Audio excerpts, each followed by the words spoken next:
Alam kong nahihirapan rin kayo, katulad ko.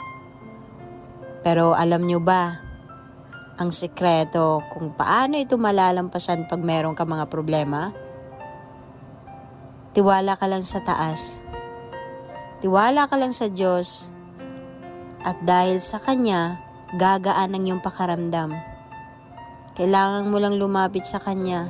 Kailangan mo lang magtiwala na kaya niyang bigyan ng solusyon kung anumang problema meron ka ngayon. Kaya lagi niyong tandaan, tulad ko, malalampasan niyo rin lahat ng mga paghihirap niyo sa buhay. Malalampasan niyo rin lahat ng mga problema niyong dinaramdam niyo ngayon. Magtiwala ka lang sa Kanya. Dahil siyang may alam kung paano ito malulutasan. Maniwala ka lang.